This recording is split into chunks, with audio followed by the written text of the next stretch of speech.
Good evening, students. So yesterday already I had told you about the syllabus of business study.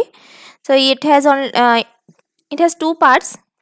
Now, in part one, the principle and function of management you have to study, and in the principle and function of management, the first unit is about the nature and significance of management.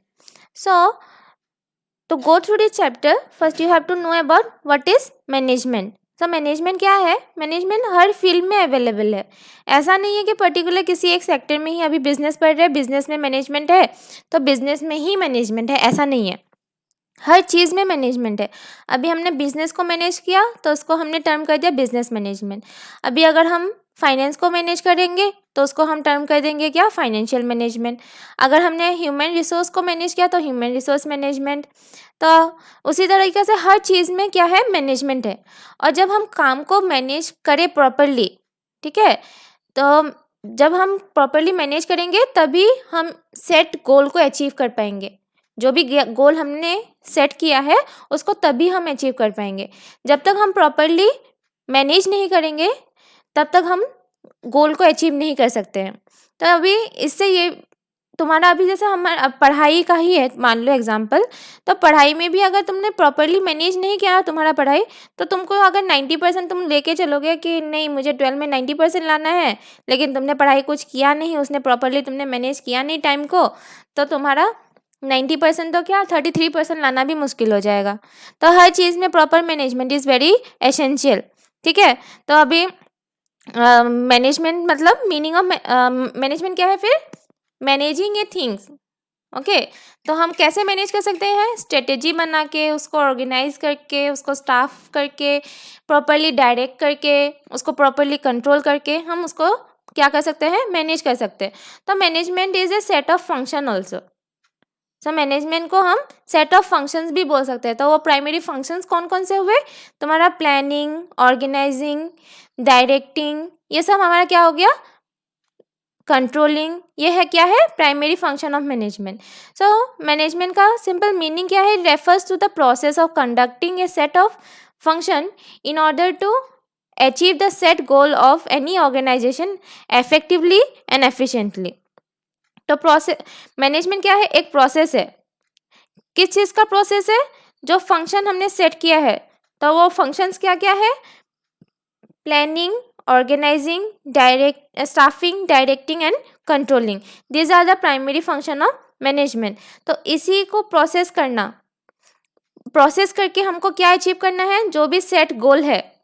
तो एक organisation का set goal क्या होगा? Profit maximization. तो profit maximization अगर उसको वो set achieve कर दिया वो ऑर्गेनाइजेशन, सिर्फ गोल अचीव करना ही सफिशिएंट नहीं है, उस ऑर्गेनाइजेशन को उस काम को एफिशिएंटली एंड इफेक्टिवली भी वो करना पड़ेगा। जैसे एक एग्जांपल अभी तुम्हारा डे टू डे लाइफ का ही ले लो। तुम्हारा मान लो घर से स्कूल का डिस्टेंस तुम्हें कवर करने में 15 मिनट्स का टाइम लगता है। तो तुम रोज़ सुबह 6 बजे उठते हो और सारा काम करके तुम स्कूल के लिए तुम कितना बजे निकलते हो? 6:45 में निकलते हो।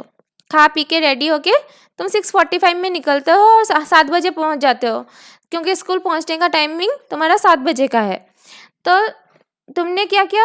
वो 45 मिनट्स में तुम क्या करते हो?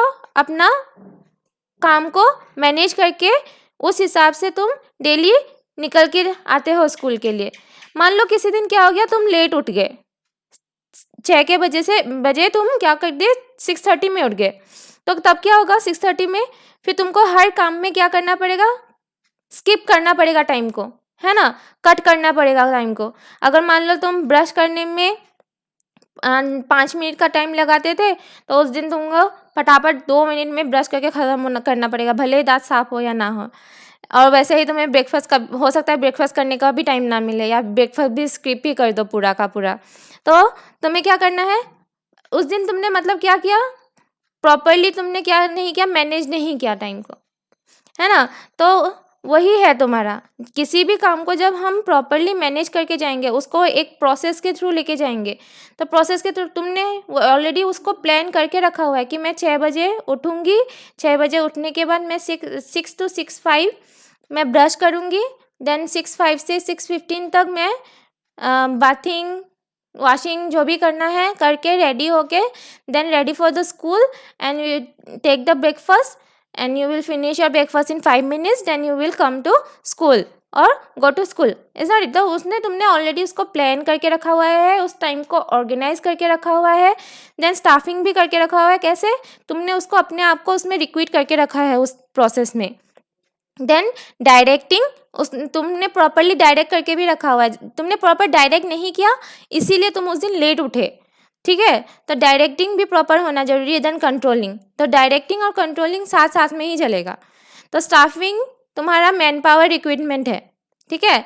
देन किसी भी चीज़ को स्टार्ट करने से पहले हमें एक स्ट्रेटेजी बनाना पड़ता है, एक प्लान बनाना पड़ता है, उसी को हम प्लानिंग बोलते हैं। फिर उसी प्लान पे हम फिर काम करते हैं, उसको ऑर्गेनाइज करते हैं, ठीक है।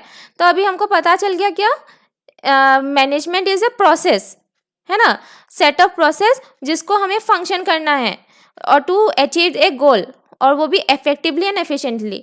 अभी मैंने इसको रेड मार्क क्यों करके रखा हुआ है, तो क्यों करके रखा है, क्योंकि ये 3 की वर्ड है मैनेजमेंट का, जिसके ऊपर में ही तुम्हारा केस स्टडी बनेगा। अभी इफेक्टिव प्रोसेस तो पता चल गया, प्रोसेस में क्या है तुम्हारा, मेनली तुम्हारा ये प्राइमरी फंक्शंस है, और इफेक्टिवली अभी क्या है और एफिशिएंटली क्या है।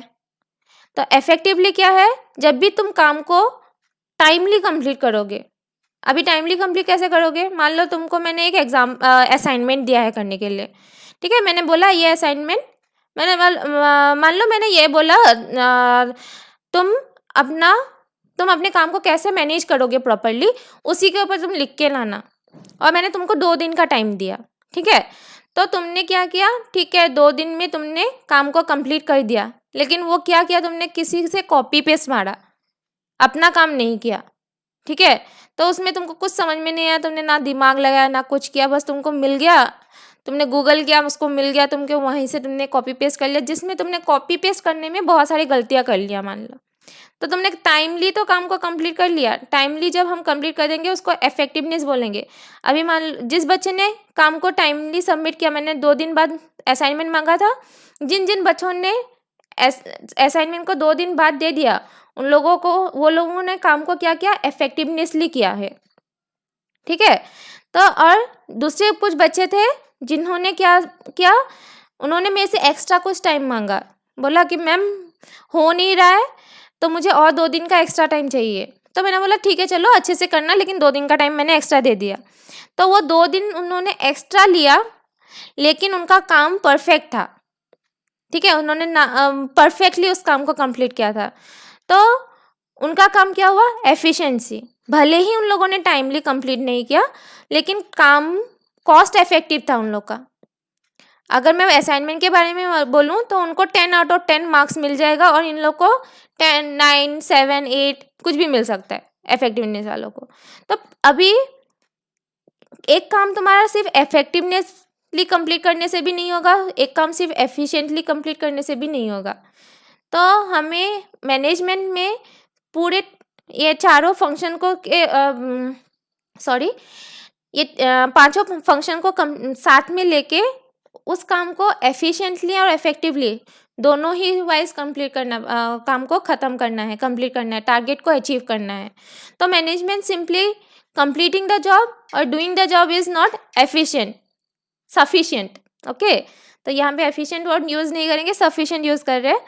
तो मैनेजमेंट को हम सिंपली कंप्लीट करना ही नहीं बोलेंगे जॉब को, उसमें तुम्हारा प्लानिंग से लेके कैसे हम प्रोजेक्ट को प्लान करें ताकि जो भी रिसोर्सेज हम ऑर्गेनाइज करें वो कम खर्चे में हो और प्रॉपरली यूटिलाइज हो जाए, प्रॉपरली कंट्रोल कर सके हम उसको। दो कॉस्ट इफेक्टिव हो, कॉस्ट इफेक्टिव होना मतलब वो कॉस्ट ऑफ प्रोडक्शन को रिड्यूस करे और प्रॉफिट हाई अर्न करे, उसको हम क्या बोलते हैं, कॉस्ट इफेक्टिव, ठीक है। कॉस्ट ऑफ प्रोडक्शन रिड्यूस करे और तुम्हारा प्रॉफिट अर्न करे, तो उसी को हम क्या बोलते हैं, मैनेजमेंट करते हैं। और proper management for every organization it is very much essential. सिर्फ ऑर्गेनाइजेशन बोल के ही नहीं, हर सेक्टर में, हर फील्ड में जब भी हम किसी काम को प्रॉपरली मैनेज करते हैं, then only it will give us a fruitful result, otherwise you will get the result in negative term or in low term, okay। तो effectiveness और एफिशिएंसी। तो मैंने कुछ पॉइंट्स ऐसे डिस्टिंग्विश करके रखा है। वैसे डिफरेंसेस तुम्हें एग्जाम में आएगा नहीं, बट तुमको केस स्टडी में आ सकता है। तो ये क्या है, इफेक्टिवनेस भी क्या है, काम को तुम्हारा टाइम कंप्लीट करना ही है। एफिशिएंसी भी तुम्हारा टाइम को टास्क को कंप्लीट करना ही है, राइट टास्क, ठीक है, दोनों में ही राइट टास्क को ही कंप्लीट करना है।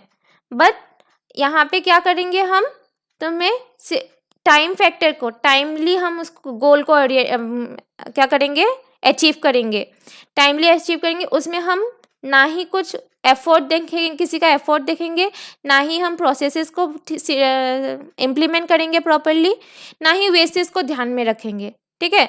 लेकिन एफिशिएंसी में क्या होगा, हम हर चीज़ को ध्यान में रख के करेंगे। ऐसा नहीं है कि जल्दी करने के चक्कर में ज़्यादा ही खर्चा कर लिया, ऐसा भी नहीं होना चाहिए। तो उसको हम क्या करेंगे, optimal uses of resources. Efficiency is optimal uses of resources. यहाँ पे हम सभी फैक्टर्स को ध्यान रखते हैं, एफर्ट को भी ध्यान में रखेंगे, प्रोसेस को भी ध्यान में रखेंगे, रिसोर्स भी ध्यान में रखेंगे। तो तुम्हारा क्या है ये, इसीलिए हम इसको बता सकते हैं कि इफेक्टिवनेस को हम क्या बोलते हैं, टाइम ओरिएंटेड बोलते हैं। देन एफिशिएंसी को हम कॉस्ट इफेक्टिव मैनर बोलते हैं, ठीक है। तो अभी एक एग्जांपल ले लो, ठीक है, जो मैंने वैसे तो तुमको समझ में आ गया डेली लाइफ में तुम कैसे अपने आप को मैनेज कर सकते हो, कैसे तुम अपने काम को एफिशिएंटली कर सकते हो, कैसे इफेक्टिवनेसली कर सकते हो।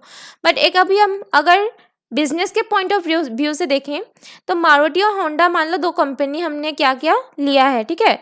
तो दोनों को ही same number of employees provide किए गए थे, same number of time allot किया गया था, and same amount of money provide किया गया था, कैपिटल प्रोवाइड किया गया था।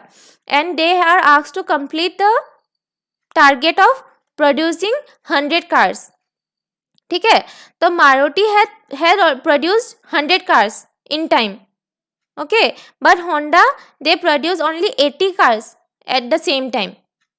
तो 10 दिन का अगर टाइम दिया था तो मारुति ने 100 कार्स तो प्रोड्यूस कर लिए थे, उन्होंने 10 दिन में ही 100 कार्स प्रोड्यूस कर लिए थे। पर होंडा ने क्या क्या 10 दिन तक सिर्फ 80 ही प्रोड्यूस कर पाए, उनको और 2 दिन का एक्स्ट्रा टाइम चाहिए था वो 20 कार्स प्रोड्यूस करने के लिए। तो हम इससे पता लग गया कि मारुति क्या है, एफिशिएंट है, उसने टाइमली कंप्लीट कर दिया है काम को। लेकिन और एक फैक्टर है जिससे हम कंपैरिजन कर सकते हैं दोनों कंपनी का, वो है इफेक्टिवनेस। एफिशिएंट तो पता चल गया, अभी इफेक्टिव कौन है। अभी मान लो क्वालिटी, अभी हम क्या चेक करेंगे, क्वालिटी ऑफ कार चेक करेंगे। तो क्वालिटी ऑफ कार में क्या देखा, क्वालिटी ऑफ कार में जब हम चेक करेंगे उसमें हम देखेंगे उन्होंने एम्प्लॉय का एक्सप्लॉयटेशन कितना किया, वेस्टेज ऑफ रिसोर्सेज कितना हुआ, ठीक है, टाइमली तो प्रोड्यूस कर दिया, वेस्टेज ज़्यादा हो गया क्या, कॉस्ट ऑफ प्रोडक्शन ज़्यादा है क्या। तो अगर हम उसको क्वालिटी में देखें तो मारुति का जो क्वालिटी है वो कम है, वो 8 है मान लो, और होंडा का जो क्वालिटी मिला वो क्या है, 10 है मान लो, ठीक है। तो हम इसमें क्या बोल सकते हैं, Honda is more effective than what, Maruti. तो यहाँ तक मेरे ख्याल से आप लोग को सभी समझ में आ गया है। अगर कुछ भी डाउट है अभी भी इफेक्टिवनेस और एफिशिएंसी में, तो आप कमेंट कीजिए, हम दोबारा से आपको समझा देंगे। कुछ भी प्रॉब्लम होता है आप कमेंट कीजिए, हम उसको फिर से सॉल्व करने का ट्राई करेंगे। So before ending the class I will like to request you, please subscribe the channel, please like the channel and share it. Thank you.